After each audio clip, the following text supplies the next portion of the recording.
आज काँग्रेस पक्षाच्या वतीनं अतिवृष्टीमुळं मराठवाड्यामध्ये अनेक ठिकाणी नुकसान झालेलं आहे आणि नांदेड येथे अधिकच नुकसान झाल्याचं चित्र आपल्याला पाहायला मिळतं.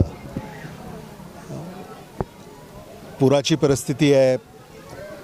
नदी ही पूर्ण भरून वाहते आहे आणि शहराच्या अनेक भागामध्ये पावसाचं पाणी शिरलेलं आहे. नागरिकांचे हाल झालेले आहेत.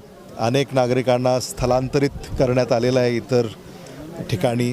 शासनाला आम्ही ही विनंती करतो आहे की त्यांनी याचं सर्वेक्षण, आता हे जे अतिवृष्टीग्रस्त किंवा आता पूरग्रस्त याच्यामुळं जे नुकसान नागरिकांचं झालेलं आहे याचं तातडीनं सर्वेक्षण करावं, याचे पंचनामे करावेत. अनेक नागरिक यांच्या घरामध्ये अजूनही पाणी आहे, त्यांचं सामान पाण्याखाली आहे, त्यांचं घर पाण्याखाली आहे आणि त्यांचं नुकसान झालं आहे. त्यामुळं रोजगार नाही आहे, कारण मोलमजुरी करून खाणारे हे सगळे लोक आहेत. त्यामुळं उपजीविकासुद्धा खंडित झालेली आहे आणि म्हणून त्यांना घरटी काहीतरी अनुदान हे दिलं पाहिजे. मला असं वाटतं की यापूर्वी जेव्हा पूर असा आला होता 2005 साली, त्यावेळेला घरटी 5,000 रुपये अनुदान महाराष्ट्र शासनानं दिलं होतं आणि आता त्याच्यात वाढ करून 2005 आणि आता 24-25मध्ये आपण आहोत, 20 वर्ष झालेली आहेत. त्यामुळं 25,000 रुपये घरटी महाराष्ट्र शासनानं मदत करावी अशी आमची मागणी आहे.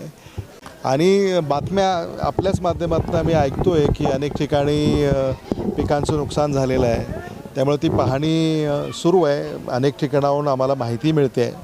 मला असं वाटतं की काँग्रेस पक्षाच्या वतीनं एक सविस्तर निवेदन हे शासनाला काही दिवसामध्ये देण्यात येईल.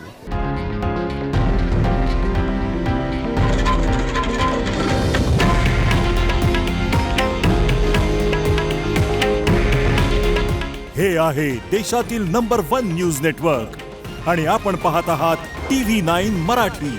काळजी तुमची, हित महाराष्ट्राचं.